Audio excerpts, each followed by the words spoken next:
अंतरिक्ष के क्षेत्र में बहुत बड़े बड़े निर्णय लिए गए हैं।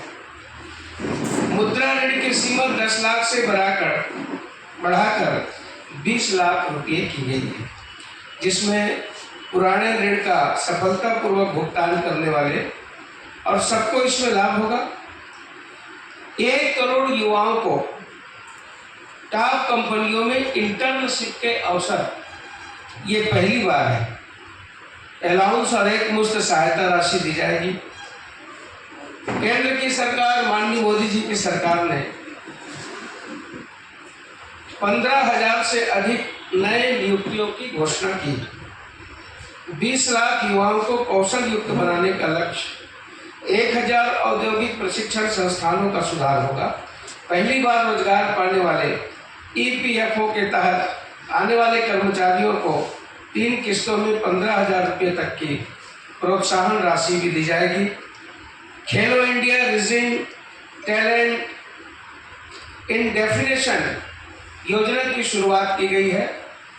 नारी सशक्त हो, नारी तो कल्याणी, और इस प्रकार से हमेशा फोकस रहा है महिलाओं के प्रति माननीय नरेंद्र मोदी जी का। तो लखपति दीदी योजना, इसमें माननीय प्रधानमंत्री जी ने 11 लाख नई लखपति दीदियों को प्रमाण पत्र दिए हैं। 1 करोड़ से अधिक लखपति दीदियां प्रतिवर्ष 1 लाख से अधिक की कमाई कर रही हैं। एनवायरमेंट फ्रेंडली सिस्टम तैयार होगा। इसमें 3,400 करोड़ की सहायता से बसों की खरीदी को स्वीकृति प्रदान की गई है। साथ ही साथ अनुकूल हो, इसके लिए 2,000 करोड़ के मिशन मौसम को मंजूरी दी गई है। साथ ही साथ प्रधानमंत्री आवास योजना के तहत 3 करोड़ घर स्वीकृत, शहरी योजना के तहत 1 करोड़ और ग्रामीण इलाकों में 2 करोड़ घरों के निर्माण की स्वीकृति मिली है।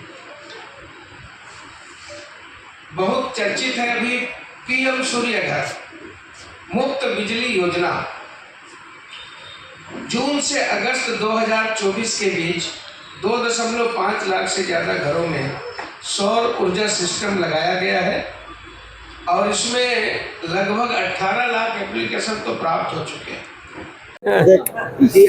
मोदी जी के तीसरे काल का 100 दिन है, उस पर तीसरे कार्यकाल के 100 दिन में माननीय मोदी जी ने देश को, गरीबों को छत दिया है और आज हमने सबने संकल्प लिया है कि आने वाले गांधी जी के जयंती तक हम सफाई स्वच्छता पखवाड़ा मनाएंगे और माननीय मोदी जी के 100 दिन के जो सुशासन है, गुड गवर्नेंस, उसको और नीचे तक आपके माध्यम से ले जाएंगे। आज जो ये खुशी दिख रही है और जिस प्रकार से कमिश्नर अपने नगर निगम में जो भीड़ दिखी, जो आकांक्षी, ऐसे सभी जनता कितने उत्साहित हैं, इसकी हम कल्पना कर सकते हैं। घर मिलना ये अपने आप में बहुत बड़ी बात है। भूपेश बघेल सरकार 5 साल से जो रोक करके रखे थे, अब उसमें से सब प्रकार के प्रतिबंध हट चुके हैं। विष्णुदेव जी साय की सरकार ने और माननीय नरेंद्र मोदी जी की सरकार ने इसे आगे बढ़ाना तय किया है। सांसद जी 8 सितंबर को देश के सम्माननीय प्रधानमंत्री, यशस्वी प्रधानमंत्री नरेंद्र मोदी जी का और जन्मदिन है। साथ ही साथ 2 अक्टूबर तक, ऐसा 17 से 2 अक्टूबर तक सेवा पखवाड़ा और विभिन्न कार्यक्रम।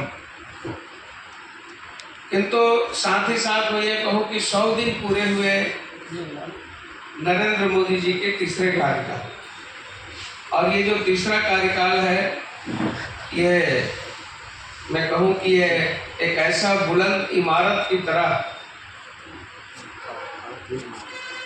लाजवाब, बेजोड़, जो केवल 100 दिन में काम हुए हैं, वो एक मील का पत्थर है। और जब निस्वार्थ भाव से कोई व्यक्ति राष्ट्र की सेवा करता है तो किस प्रकार से कर सकता है।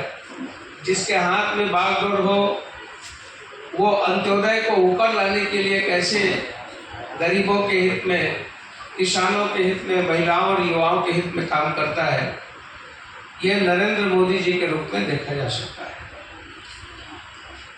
अभी 100 दिनों में ही लगभग 15 लाख करोड़ रुपए की परियोजनाएं शुरू की गई।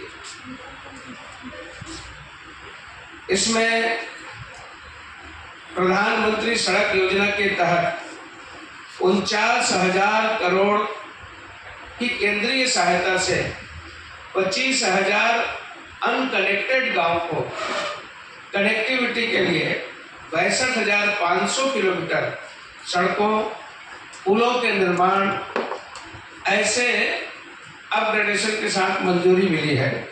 साथ ही भारत के सड़क नेटवर्क को मजबूती देना, ये 50,600 करोड़ की लागत से होगा। 936 किलोमीटर में फैले 8 राष्ट्रीय हाई स्पीड रोड कॉरिडोर परियोजना को मंजूरी दी गई है। इसी प्रकार से प्रधानमंत्री किसान सम्मान निधि जारी की गई, उसमें 9.3 करोड़ किसानों को 20,000 करोड़ रुपए वितरित किए गए। अभी तक कुल 12 करोड़ 33 लाख किसानों को 3 लाख करोड़ वितरण किया गया है। 24-25 के खरीफ फसलों के लिए एमएसपी बढ़ाया गया है। 12,100 करोड़ से आंध्र प्रदेश में जो पोलावरम इरिगेशन प्रोजेक्ट को मंजूरी मिली है,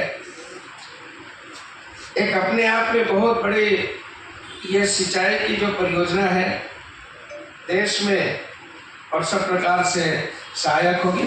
कृषि इंफ्रास्ट्रक्चर को मजबूत करने के लिए एग्रीकल्चर इंफ्रास्ट्रक्चर फंड स्कीम का विस्तार, साथ ही साथ जम्मू कश्मीर में भी 3,300 करोड़ से कृषि योजनाएं एवं विकास परियोजनाएं की शुरुआत की गई। सेवा का शुभारंभ कर रहे हैं। आज विश्वकर्मा जयंती है और साथ ही हमारे प्रधानमंत्री नरेंद्र मोदी जी का जन्म दिवस है। नरेंद्र मोदी जी ने प्रधानमंत्री बनने के साथ ही स्वच्छता को एक जन आंदोलन बनाने का जो प्रयास किया था कि मैं खुद स्वच्छ रहूँगा और अन्यों को भी स्वच्छता के लिए प्रेरित करूँगा। मैं खुद गंदगी नहीं करूँगा और किसी को भी गंदगी नहीं करने दूँगा। उसी तारतम्य में आज प्रधानमंत्री के जन्म दिवस के अवसर पर स्वच्छता का विशेष अभियान चलाया गया है। उसके अंतर्गत राजनांदगांव में शीतला मंदिर से इस अभियान की शुरुआत हुई है और अभी इस त्रिवेणी परिसर में एक वृक्ष माँ के नाम के अंतर्गत वृक्षारोपण का भी कार्यक्रम होगा। स्वच्छता के लिए जागरूकता जरूरी है। अगर स्वच्छता होगी तो स्वास्थ्य की दृष्टि से बहुत ज़्यादा सतर्कता की आवश्यकता नहीं होगी। बहुत सारी बीमारियां स्वच्छता के साथ समाप्त हो जाती है। इसलिए पूरा देश स्वच्छता के इस मिशन में प्रधानमंत्री जी के साथ है। धीरे धीरे जागरूकता आई है और स्वच्छता का एक वायुमंडल दिखने लगा है। Thank you. भगवान विश्वकर्मा जी की जयंती है, उसकी मैं बहुत सभी को शुभकामनाएं देता हूं। साथ ही देश के यशस्वी प्रधानमंत्री आदरणीय नरेंद्र मोदी जी का जन्म दिवस है। सेवा परमो धर्म, इस मंत्र के साथ वो लगातार इस देश में स्वच्छता को क्रांति के रूप में लाकर और जिस तरीके से उन्होंने स्वच्छता के लिए अभियान चलाया, लोगों में जागरूकता आई, उसके अलावा शोषित, पीड़ित, गरीब, वंचित और इस देश के जनमानस में उन्होंने अपने जन्म दिवस को या अपने जीवन को पूरा उन्होंने एक सेवा के रूप में समर्पित किया है। आज उनका जन्म दिवस जो है वो सेवा पखवाड़ा के रूप में शुरुआत की गई है और स्वच्छता के दृष्टिकोण से तो पूरे देश में एक जन जागरूकता आई है और हम लोग सब लोग देख भी रहे हैं। राजनांदगांव में आज शीतला मंदिर से इस स्वच्छता अभियान की शुरुआत की गई है। त्रिवेणी परिसर में एक पेड़ माँ के नाम का वृक्षारोपण का कार्यक्रम किया जा रहा है। इसके अलावा आज प्रधानमंत्री आवास हितग्राहियों को आज आवंटित करेंगे, उनका गृह प्रवेश होगा। इसका भी कार्यक्रम जो है आज नगर निगम में है। साथ ही 17 तारीख से लेकर 2 अक्टूबर तक के अलग अलग दिन जो है विभिन्न सेवा के कार्य प्रधानमंत्री जी के जन्म जयंती पर किए जाएंगे। मैं प्रधानमंत्री जी के जीवन की ईश्वर से दीर्घायु की कामना करता हूं। वो स्वस्थ रहें और उनका नेतृत्व जो है इस देश को मिलता रहे। स्वच्छता ही सेवा कार्यक्रम का शुभारंभ आज 17 सितंबर से 2 अक्टूबर तक चलता रहेगा। आज इसका शुभारंभ है और इस दौरान में हम निगम और जनता के सहयोग से बहुत सारे कार्यक्रम कराने हैं, जिसमें एक पेड़ माँ के नाम सभी जगहों पर पेड़ लगाने का काम, लोगों को जन जागरूक करने का काम, लोगों के सहयोग से सफाई का काम, और जो हमारे स्वच्छता कर्मचारी हैं इन लोगों के विकास के लिए, इन लोगों को सरकारी योजनाओं को लाभ दिलाने का काम, इनका चिकित्सकीय परीक्षण कराने का काम, ये सब काम हम लोग पूरे वीक के दौरान करते रहेंगे और इसमें पूरी जनता का और पूरे नगरवासियों का सहयोग अपेक्षित है। स्वच्छता को लेकर रैली भी निकाली गई, स्वच्छता का संदेश दिया गया। जी, ये स्वच्छता का रैली, स्वच्छता का संदेश, इन सब माध्यमों से लोगों को जागरूक किया जा रहा है कि स्वच्छता एक स्वभाव है, स्वच्छता कोई कार्य नहीं है, बल्कि वो हमारे स्वभाव में शामिल होना चाहिए। और हम लोग अगर सजग रहें, जनता सजग रहे, शहरवासी का सहयोग रहे, तो स्वच्छता का काम बहुत ही आसान तरीके से और बहुत अच्छे से जीवन का एक पहलू बन जाता है।